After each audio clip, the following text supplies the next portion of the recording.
The President's American Rescue Plan and Congress's, everybody's American Rescue Plan, communities now have historic housing resources to help more Americans obtain the safety of a stable home, including 70,000 emergency housing vouchers, $5 billion in home grants, and significant investments to preserve and protect housing on tribal lands. In addition, communities have $350 billion in state and local fiscal recovery funds from the Department of Treasury to support many needs, including homelessness and housing instability. So today, HUD is asking state, tribal, and local leaders to work collaboratively with them to use these ARP funds and other existing federal, state, and local resources to rapidly reduce homelessness in their communities and add new units of affordable and supportive housing into the development pipeline by the end of 2022. The initiative will promote the use of housing first, the proven theory that the best way to stabilize the life of someone experiencing homelessness is to ensure that they have a home first without preconditions. And so we are moving forward with that. Also wanted to note that tomorrow, the Senate Committee on Small Business is set to consider the nomination of Dilawar Syed, for Deputy Administrator for the Small Business Administration. He's well qualified to serve as Deputy Administrator of the SBA, which has been critical in providing relief to small businesses in the midst of the pandemic. He's lived the American dream as an immigrant and as CEO of a small startup that has been helping small businesses continue to create jobs. He has endorsement of more than 200 individuals and groups, and yet his confirmation is being held up in an unprecedented way and for no good reason. These members have refused to show up at committee meetings, meaning a quorum cannot be reached and a vote cannot be held on his nomination. By refusing to show up at committee meetings, they are not just blocking his vote, but also slowing help to American small business owners and workers who are trying to build back the pandemic. So we wanted to call out that hearing that will happen tomorrow. Darlene, why don't you kick us off? Thanks, Jen. A couple of questions for you. The UN Secretary General spoke to the AP over the weekend, and in the interview he called on the US and China to repair a relationship that he says is, quote, completely dysfunctional. He warned of a potential new Cold War and said the U.S. and China need to be cooperating more on COVID and other global challenges. So how would you respond to the UN Secretary General on his call for the U.S. and China to be more friendly, I suppose? Well, first I would say the President's view and this administration's view is that our relationship with China is one not of conflict, but of competition. And so we wouldn't agree with the characterization of the relationship. As I would note in the readout of the President's call with President Xi just last week, a 90-minute call that covered an extensive list of topics. It was a conversation that was candid, but it was certainly not elevated. And we recognize that China is a country that, while we may take issue with some means they engage in the world, we also have areas we will want to continue to work together. And that is certainly many of the topics that were raised by the Secretary General. The President obviously has a meeting with him later this evening. I would also note that tomorrow the President will deliver a speech, as you all know, at the UN General Assembly, and he will make absolutely clear that he is not looking to pursue a new Cold War with any country in the world. We will continue to pursue our interests. We will continue to lift up global priorities, but that is not the objective or the policy of the United States.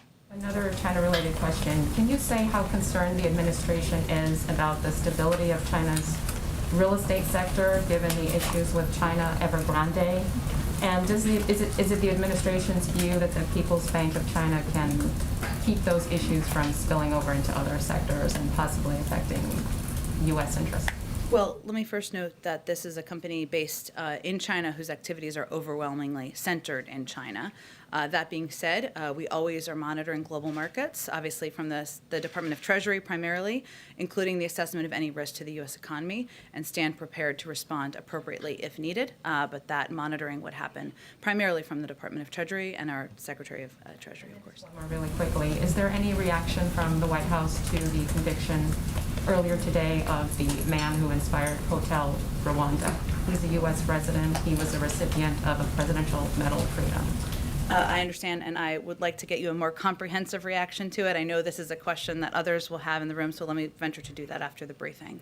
Go ahead. What does the President want to tell President Macron about the submarine deal? Well, first, I think, as had been noted in some reports, so let me just confirm this, I guess. The president will have a call. It has yet is we're still working on the scheduling of it with President Macron in the coming days. And what I expect the president will do on that call is reaffirm our commitment to working with one of our oldest and closest partners on a range of challenges that the global community is facing.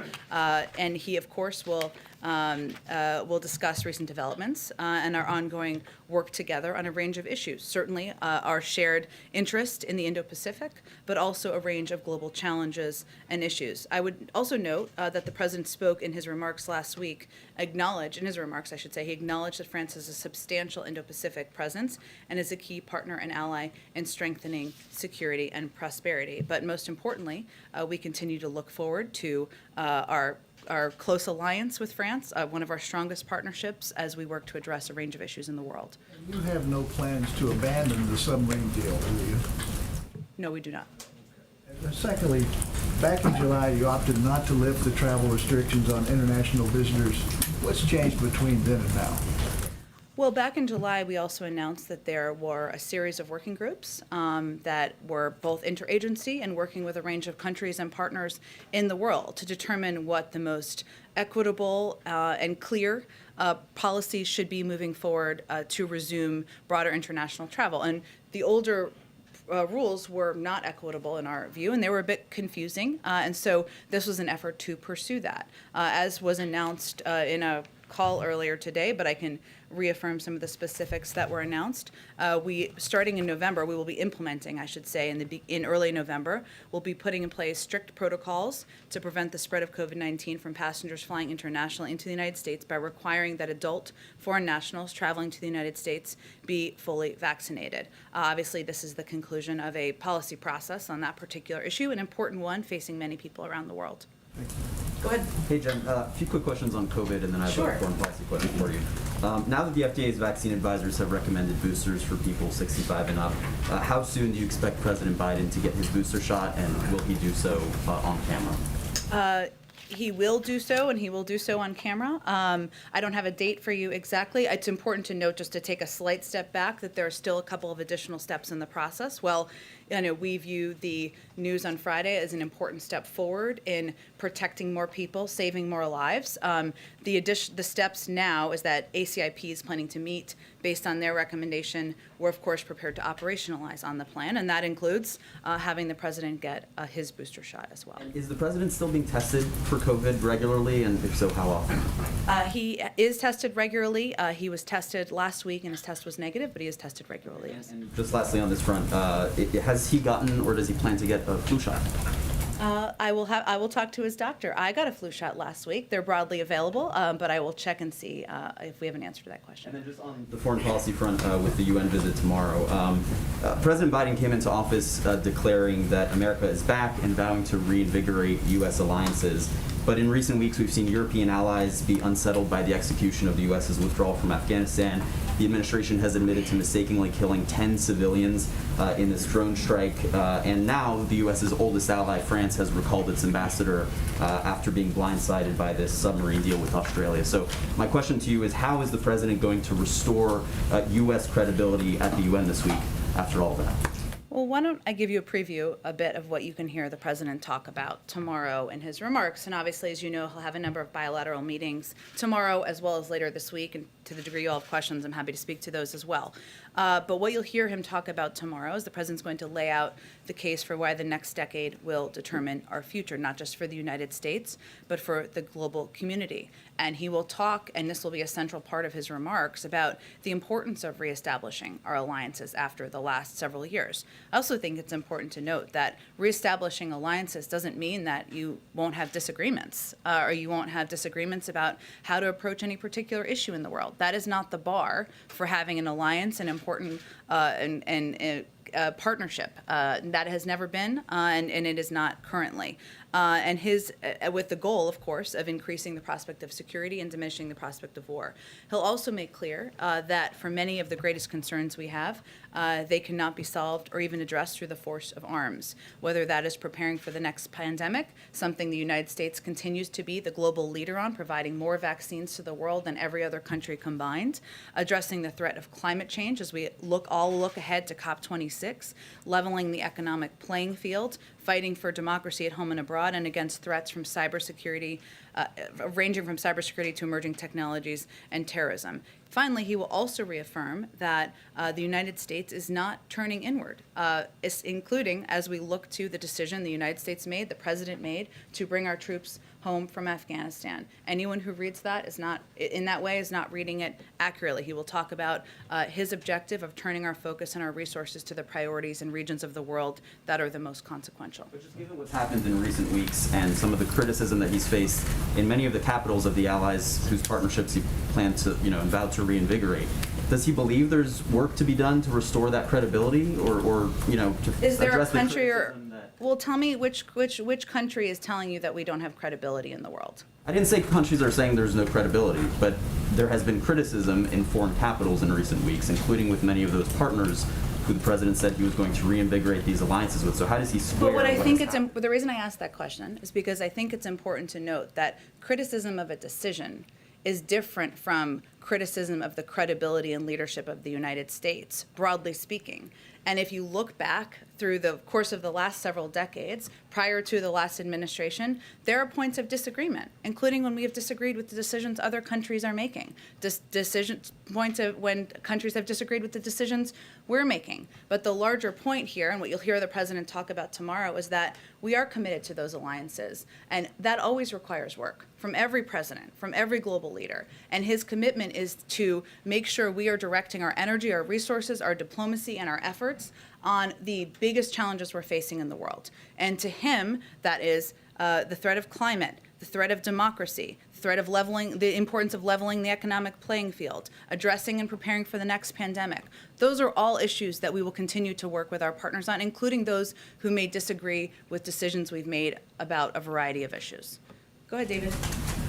Back on the submarine deal. So in the conversation with President Macron, is it President Biden's view that the United States is responsible in any way for some kind of reparation, some kind of deal that will make up for part of the economic loss and also give a greater sense of a working partnership? Or is it his view that it's really up to Australia to make up any kind of economic loss out of this, if there's any loss to be made up at all?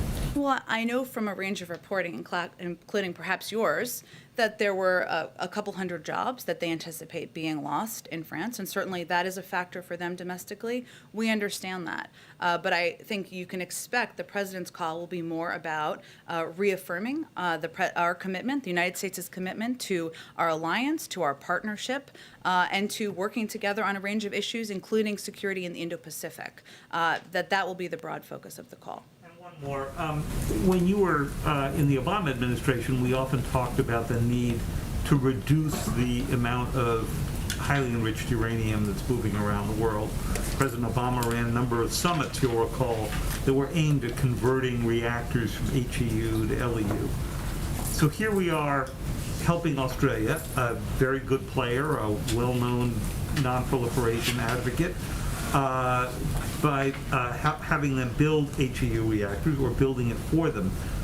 Without any reference to problems with Australia, what message does that send to the rest of the world about how committed we are on this? Well, first, David, the president's position and commitment to nonproliferation has not changed. We're committed to renewing American leadership in nonproliferation and addressing the existential threat posed by nuclear weapons. This, in our view, is an exceptional case, not a precedent-setting case. As many of you know and have followed this closely, we're not talking about nuclear-armed submarines. I know you're asking me about enriched uranium, but it's important for people to understand that as well. These are conventionally armed submarines that are powered by nuclear reactors. There's also an 18-month process that we are undergoing on the implementation of this. But again, this was a decision made working with a country that has a long history, Australia, as does the United Kingdom, as does the United States, of being steadfast in support for nuclear nonproliferation and for the regime and its cornerstone, the NPT. And we all are committed to complying with our respective nonproliferation obligations as we implement over the next 18 months. Thanks, Jen. Following up on France, first of all, you said you expect a call in the next few days. Have the French actually committed to a call? We're in active conversation about a call. I want to make sure you weren't being sent to voicemail or anything like that. No, I don't think so. Following up on the drone strike last week that the Pentagon now admits was a tragic mistake. What was the president's response when he learned about that?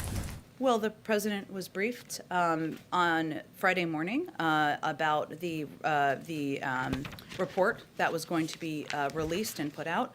I would say first, the president's view and all of our view is that the loss of any civilian life is a tragedy, as was made clear in the comments by the Secretary of Defense, by General McKenzie. This was done in error, and clearly the investigation that will continue is something the president broadly supports. So as a human being, as a president, as somebody who has overseen loss in a variety of scenarios, both as a leader and personally, his reaction is it's a tragedy, and every loss is a tragedy, and he supports the effort to move this forward as quickly as possible and to have a thorough You investigation. mentioned there's an ongoing investigation. Should it be anticipated that someone would be fired, demoted, not promoted, passed over, and held accountable within the military ranks for this? I think what's important is that the Secretary of Defense and the Chairman and General McKenzie came forward and made very clear that this was they wanted to see this move forward quickly. They wanted to be as transparent as possible. They wanted to learn from what had happened. It's also important to note what the circumstances were here in when this strike was made. This was a scenario where there were direct threats from ISIS-K against our troops who were on the ground in Afghanistan. And that was the scenario where the strike was made. Obviously, it was done in error. And obviously, there was a horrific tragedy that happened. But I'm not going to predict what the impact will be. Two more quick ones.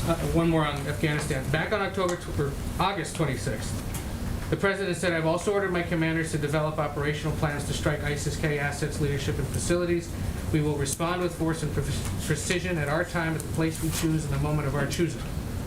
Should we still be anticipating that there will be military response to what happened there in Kabul?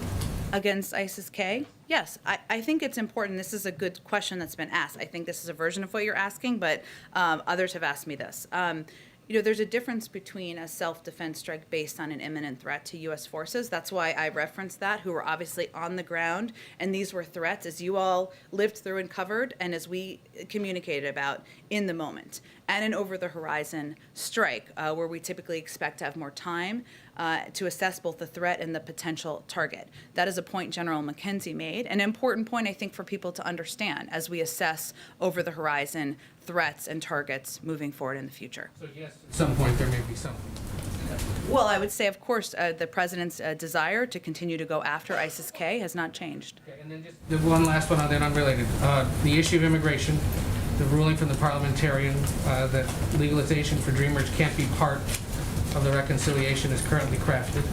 Given this is a top priority for a key voting bloc, Latinos here in this White House, how personally engaged might the president get on this? Do you guys have specific alternative proposals that have a chance of actually getting passed under this Congress? Well, there are a number of senators who have spoken to their intention of putting forward alternative proposals because of their commitment and our shared commitment, of course, to moving immigration reform forward and protecting Dreamers and others. And so the president supports those efforts, and certainly he has long stated his support for immigration being a part of reconciliation. That's really the next step in the process, but there are a number of members who are already working on that. Immigration and Haiti. I'll go to you next, April. Let me just go ahead. Well, I'll start there. Okay. So the crisis in the border in Del Rio, we heard DHS say they're going to continue expulsions under Title 42. So what is the White House's message to Haitian immigrants seeking asylum? Is there a place for them? Well, I think it's important for people to understand a couple of the components of what's happening right now on the ground. One, we extended TPS several months ago and again reevaluated to ensure that we were taking into account what was happening on the ground in Haiti. So that I understand, but that does apply to people who are here who arrived before a certain date, and I think that's an important component of what's happening. If you're talking about the situation on the ground in Del Rio, one, it's a challenging situation. It's devastating to watch this footage. I think it's important, though, for people to also know that what we're trying to do is also protect people. One, we've been conveying that this is not the time to come. We have been implementing Title 42. That's not just about people in the United States. That's also about protecting migrants who would come in mass groups and be in mass groups. We are also surging resources and taking a multi-pronged approach. We've been working with the American Red Cross to bring in much needed resources. We've worked with World Central Kitchen to bring in meals, and we have been expediting repatriation flights, both to a range of countries in South and Central America, where people may have come from if they can be accepted back, and some back to Haiti. That is what our focus is on at this point in time. And our message continues to be, as you've heard Secretary Mayorkas convey, now is not the time to come. For a range of reasons, including we don't have the immigration system up and running in the way we want, including there is still a pandemic and Title 42 remains in place. And these are the steps that we're taking in part to protect the border communities as well as the migrants themselves. Different comment quickly. There will be a government shutdown if Congress doesn't act in 10 days. Can you tell us what the impact of a government shutdown would be on the COVID response from this White House? Well, our effort right now is to prevent a government shutdown and to ensure we are not facing a government shutdown. And as we get closer, we can certainly discuss that. But right now, that's where our energies are. Go ahead, April. Jen, back on Haiti. I hear that, but digging in the weeds a little bit more, the process for Haitian migrants has always in this nation been different than other nations. You have people like Congresswoman Sheila Jackson-Lee, who's calling for equal treatment and fairness when it comes to the Haitians at the border. And overall, you're allowing Afghans to come in, Afghan supporters to come in, as well as Mexicans, and then Haitians are not allowed. Can you speak to that, the issue of equity and fairness? Absolutely, April, and I appreciate your question. Let me just take these different pieces side by side, right?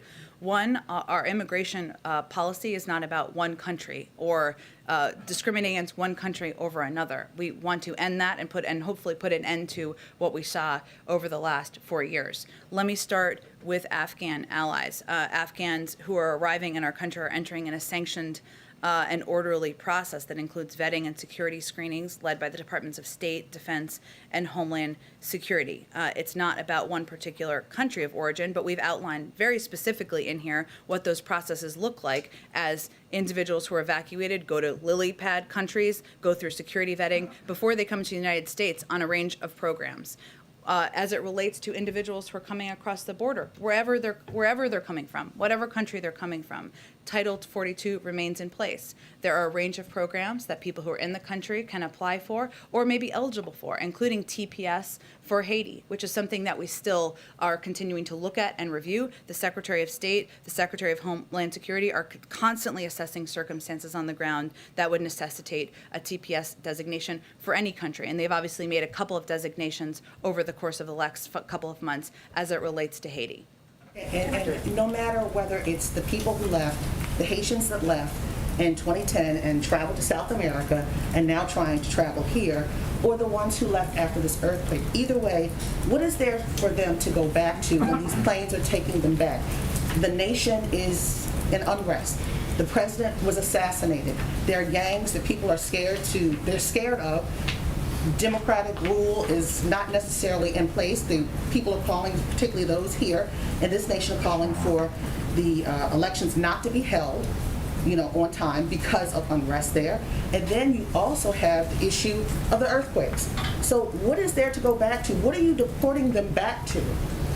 Well, April, I will say that our objective and our focus is not only in implementing current immigration policies. We have also been working to provide a range of assistance, working closely with officials from the government as individuals are going back to Haiti to provide a range of financial assistance, to provide a range of technical assistance. That is ongoing. And we certainly support and want to be good actors in supporting Haiti during a very difficult time, as you noted, with a government that is still working to get back to a point of stability, with recovery from an earthquake. And that's why we have a range of programs, options, as well as financial support in place.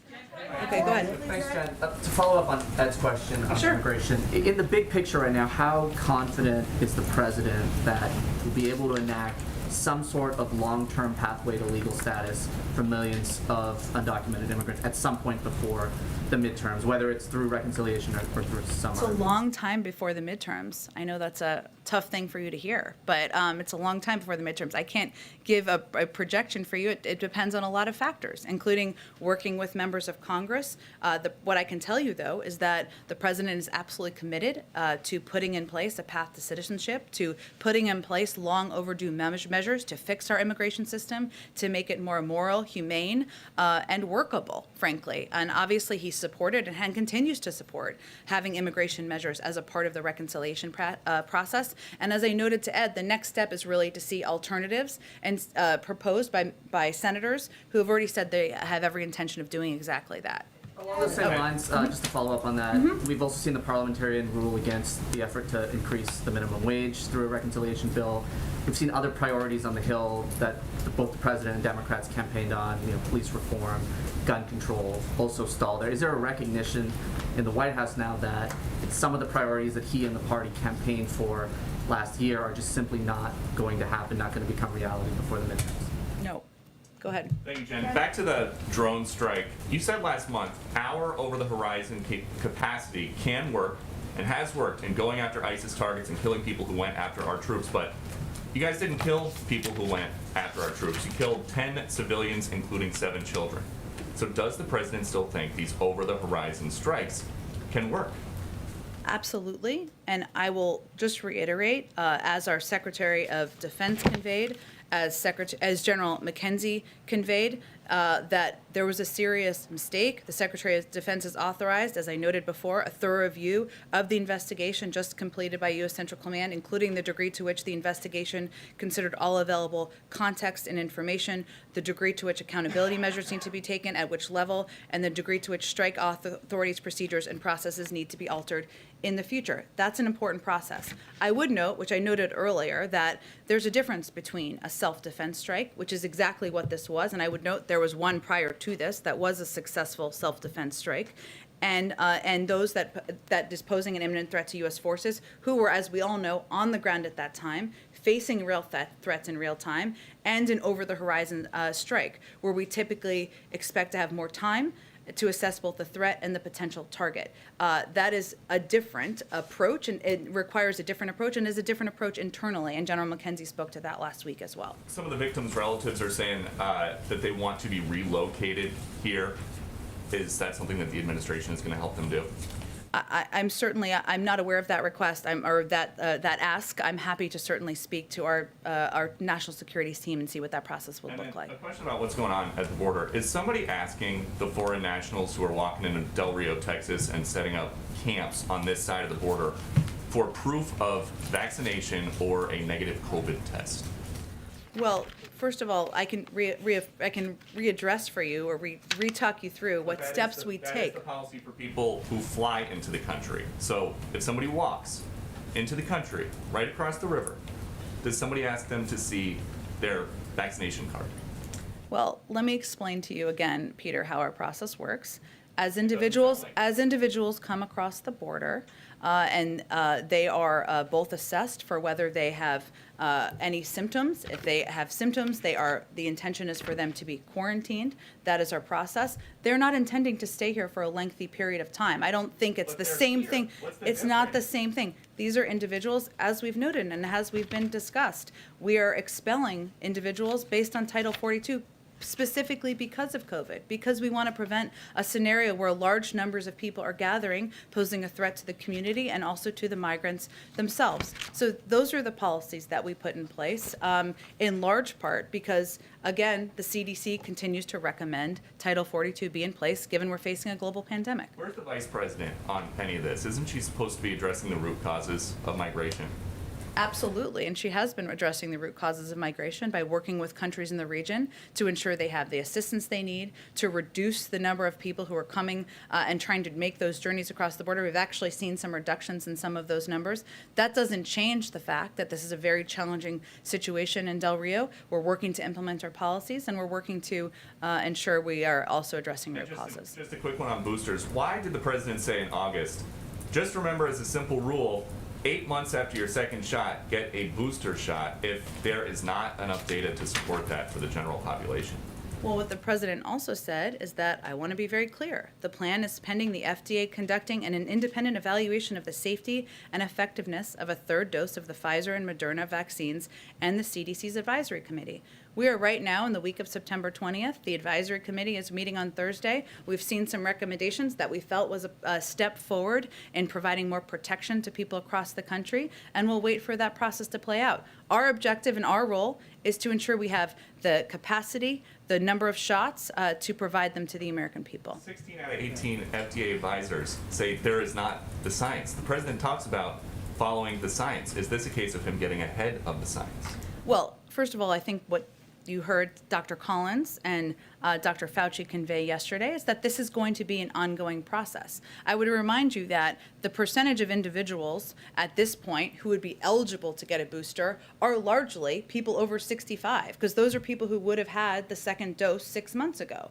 If we're looking at when we're going to have available data, that's what the CDC and the FDA looks at. They need enough data to make assessments. No one is suggesting that there will never be boosters. We are suggesting that there needs to be a process to be seen through for when boosters should be approved and when a broader swath of the population is eligible. Go ahead, Kelly. Back to the international COVID vaccine requirements for travelers. A number of individuals and European allies have been pressing for access to the United States, families that have been separated, business relationships that have been affected by it. And so before the president goes to the United Nations General Assembly and has meetings with foreign partners, this is when the decision is announced that vaccination will allow people to come into the country. Is that part of the president's sort of foreign policy outreach this week, the timing of this decision? If we were going to make things much easier for ourselves, we would have done it prior to June when the president had his first foreign trip, or earlier this summer. This is when the process concluded. We want to make the information available to the public. We're basing it on science, and when the process concluded, and here we are today. Do you anticipate that Americans who are coming back to the United States who would be affected by this having to be tested, would there be any opt-out policy for those who don't want to do that? You mean people who don't want to be vaccinated, who are Americans? Yeah, unvaccinated Americans who would be flying home from foreign travel. So there would still be requirements for these for individuals, Americans who are not vaccinated, including providing proof of a negative test result taken within 1 day of their departure, and providing proof they have purchased a viral test to be taken after arrival for Americans who are not fully vaccinated, which at this point would obviously apply to children as well. And one last point, given the whole political timing, or at least the timing seen in a political context of this vaccine requirement, following up on what Jeremy was asking, does the president go into UNGA knowing that his relationship with allies has hit a bumpy patch? I think the president's view, having been on the world scene for 50 years, is that you always have to work on your relationships, and that includes with global leaders. But he believes that our relationships are sustaining over the course of many decades, that every step he's taken from the moment he took office was with the intention of rebuilding alliances and rebuilding those partnerships that were frayed over the last 4 years. And his view, as I've conveyed over the course of the early part of the briefing, is that that doesn't mean that the bar is we will always agree with everything our partners and allies do, nor will they agree with everything we do, but that our relationships are stronger, they have a stronger basis, and that we have an opportunity to work together on the global issues that the world is facing. That's what he expects the focus of the next few days to be. Go ahead. Some of the president's counterparts who will be in attendance at the UN this week have not gotten vaccinated. Some have had COVID in the past. Any pause in sending the president into the UN General Assembly chamber and the potential that could be a super spreader?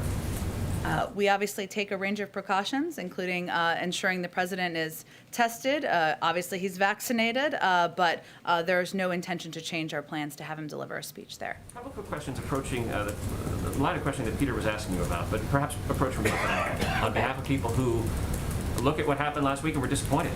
They may be 6+ months out from their second shot, and they want a booster shot today. Yeah. They don't want to wait. Can you explain the process to those people and address Sure. their concerns? And in particular, get to the question of accountability. Because it was the 8 health experts who surround the president, who are best known to the country, perhaps most trusted by the country, who suggested that this would be the week. Who were these people who were deciding that it shouldn't be this week or that it shouldn't be people under the age of 65? Well, even those 8 health experts who, you're right, put out the statement in August based on data that they had available to them as health experts, suggesting the waning influence, or the waning impact, I should say, the waning effectiveness of vaccines. They felt they had a responsibility to make their recommendations, their views, public to the American people. That's exactly what they did. There's also a process in place for a reason. And I would say, I think any of us would say, to anyone who's frustrated or who wants to have their booster shot now, that process is in place for a reason, so that you can trust what the final recommendation and the final outcome is. And it includes, obviously, last week, there was the FDA had their own review and their own process, a formal meeting of the advisory committee. ACIP is meeting this week, but this is not the last meeting. I think that's important for people to understand, and Dr. Fauci referenced this yesterday. There will be additional data. There will be additional data from probably Moderna, from J&J, others in the coming weeks. There'll be more data for people who are younger than 65. They will look at all of that. This is an ongoing process. This is not a decision that there will never be boosters for others. This is the first step in a process, a positive one in our view, about protecting more people. But it is also important to keep the FDA as the gold standard and ensure that process proceeds so people can trust their recommendations. Go ahead. Thank you. So just to follow up on David's question, so it sounds like there isn't an offer in the works to the French to ameliorate some of the harm to the U.S.-French relation. No offer in the works to make up for some of the economic damage. The real focus of the meeting, or of the call, I should say, whenever it's finalized and scheduled, is about reaffirming our commitment, the President's commitment, the United States' commitment to our partnership, and to working together on a range of issues, including the Indo-Pacific. Just to clarify, that means we're not offering the French anything? I'm not aware of a plan to offer anything. And then on that drone strike, do you know if there's any discussion for the administration or for the U.S. to pay some of the families of the victims of the drone strike? That is something that was referenced by General McKenzie, I should say, ex gratia payments, and they're exploring that option from the Department of Defense, but I'd really point you to them. And then one more thing on the announcement on international travel. Do you know if there's any discussion right now about how the U.S. will decide who is vaccinated, what counts as vaccinated? Will the Chinese vaccine count? Will the Russian vaccine count? AstraZeneca? Is there discussion on what exactly is vaccinated? Yes, this is all a part of the process. It's going to be implemented again in early November. In terms of how the proof of process will work, which is a very good question, that's part of what the implementation interagency discussions will focus on. So we'll have an answer before November? Yes, exactly. Hopefully sooner than that. Go ahead. Just a technical thing on the international travel policy. You talk about unvaccinated Americans. What about like green card holders, visa holders? Would they, people who under the current travel policy can get into the country, would they have to be vaccinated, or would they have to do the testing protocol like Americans? That's a really good question. I'll have to ask what the specification is there for them. And then on immigration and the parliamentarians' ruling, you've sort of gotten at this, but I'm just wondering about the president's level of commitment to this being in the reconciliation bill. Does it have to be in reconciliation? Is there a point at which it gets thrown overboard like the minimum wage did?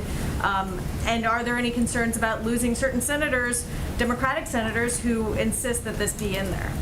Well, as our comment last night made very clear, the president absolutely supports efforts by senators who've already come forward. Leader Schumer has, other senators, about introducing alternate proposals and seeing if they can work their way through the process. So that's where we stand right now. I think that reflects his commitment, but obviously we don't determine the outcome of the parliamentarian process. Jen? Go ahead. Jen, a follow-up question on Haiti. There are photographs and reports of border agents on horseback using what appear to be whips on Haitian migrants. Does the administration view that as an appropriate tactic? Can you speak to that? There are people who are upset about it. Yeah, understandably so. I've seen some of the footage. I don't have the full context. I can't imagine what context would make that appropriate, but I don't have additional details. And certainly, I don't have additional context. April, I don't think anyone seeing that footage would think it was acceptable or appropriate. And the DHS said it will be, said Saturday that federal agencies will be partnering with the Haitian government to provide assistance to the returnees. Can you elaborate on what that assistance will entail exactly? You mean to the people who are returning to Haiti? Yes, we've been in close contact with the government about when people return, what that looks like. Let me get you some more additional details about what that looks like when they get on the ground. Go ahead, Yamiche. Thanks so much, Jen. I want to follow up on the question about Haitians and specifically these photos that are surfacing on Border Patrol agents seemingly using whips. I know you said that there's no context that it would be seen as inappropriate, so the question really is, why would this be happening under the Biden administration? Is this going to stop? What would I wonder sort of what are going to be the consequences if what we're seeing is what we're seeing? I mean, Yamiche, it's all good questions. We just saw this footage. It's horrible to watch. I just have to get more information on it. Again, April, I don't have more information on it. I've also seen the video. I can't imagine what the scenario is where that would be appropriate. I'm certainly not suggesting that, but we've just seen the footage earlier this morning. And if I could also ask, I was talking to Haitian American advocates this weekend. They say that deporting people back to Haiti is like dropping people into a burning house. This idea that the country is just not in a place where it can handle this. Haitian officials have said, can you please have a pause on this? Is there any sort of discussion being made to make exemptions for some of these migrants? If so, who would those people be? Or are all of these people just going to end up dropped back in Haiti? Well, first, I would say, I mean, we are constantly assessing circumstances on the ground. Obviously, the Secretary of State and the Secretary of Homeland Security are the ones who would assess circumstances like TPS status, which would be one that we granted and adjusted over the course of the last several months to account for circumstances on the ground in Haiti. I can't make any predictions of that, but I would just reiterate that obviously our objective here is to not just work to address the circumstances, which are very difficult in Del Rio, but also to continue to work with the officials in Haiti to improve the conditions, to provide assistance. We're doing all of these pieces at the same time. It is not just one at the same time, but I can't predict for you what an assessment would look like or what the outcome of that assessment would look like. On the photo, I know you said that you're still assessing it, but just to add, if this is what we see, is it the president's stance or the White House's stance that whoever these border agents are using what seems to be whips on migrants, that they would be fired or at least never be able to do that again? Of course they should never be able to do it again. I don't know what the circumstances would be. It's obviously horrific, the footage. I don't have any more information on it, so let me venture to do that, and we'll see if there's more to convey. Karen, go ahead. I think, April, I absolutely understand your question. I think I've been very clear about how horrific the footage is. I don't have more information. As a U.S. official, I have a responsibility to get more context and information. Go ahead. Thanks, Jen. Two on COVID. Does the White House have an expectation now on when kids younger than 12 will be able to get the vaccine? Is this before Thanksgiving? Are we thinking the end of October? What's the latest right now? I'm also and have self-interest, as do you, Karen. I understand. I think you saw Pfizer put out their data. Obviously, that's just a step. It has to go through the full approval process. So I can't make a prediction of that at this point. But certainly we're encouraged to see that, but it needs to move its way through the official government process. And on the international travel today, you talked about the policy process. What was the White House looking, or the administration looking to see in order to get to this point today to make the change? Was it the vaccination rates in Europe? And how will the contact tracing work, and what resources will we put to that? Because that's not been something we've seen a really solid, robust effort in the U.S. on over the last year and a half. Yeah, so this was an ongoing process, as you all know, that we discussed pretty extensively here. CDC is going to issue a contact tracing order that will require airlines to collect comprehensive contact information for every passenger coming to the United States and to provide that information promptly to the CDC upon request, to follow up with travelers who have been exposed to COVID-19 variants or other pathogens. And these requirements will apply globally. That's a good example of where some of the considerations as we were making these policy decisions we had to account for and plan for and ensure that we could implement this policy in a way that was clear, that was equitable, that provided, that ensured that there was equal treatment around the world of how people could come into the United States given COVID protocols. But that's an important question. We wanted to make sure we addressed a lot of those internally as well. Go ahead. Yeah, also on the international travel announcement, it did not include an opening of the land border north or south. Is administration worried that any easing at the southern border would be contributing to the immigration problems, and was that a factor in that decision? Well, this is an ongoing process, right? Title 19 is what is in place, of course, at land borders. It's being extended for another month through October 21st. We don't have any updates or predictions at this point in time, but obviously we're continuing to consider, as is evident by our announcement today, how we can return to a place of travel and people being able to move from country to country, including at our land borders. But I don't have any prediction of that at this point. Jen? Go ahead. You may not have seen this because it happened just minutes Yep. before you came out, but the Supreme Court has set a December 1st hearing date for the Mississippi abortion law that's a direct challenge to Roe v. Wade. Any reaction?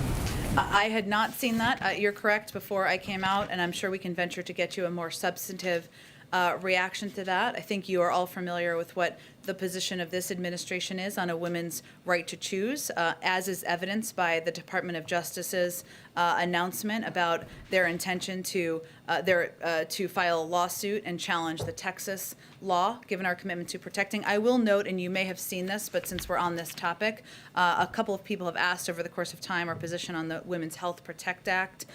We rolled out a statement of administration policy and strong support of this as well this morning. I know different question, but same pool of topics. Go ahead. Thank you so much. Following up on Haiti, some of the Haitian migrants at the border told VOA that they were treated worse than their Spanish-speaking counterparts, that they were denied the chance to change clothing, that they were not given adequate information on their deportation or their deportation status.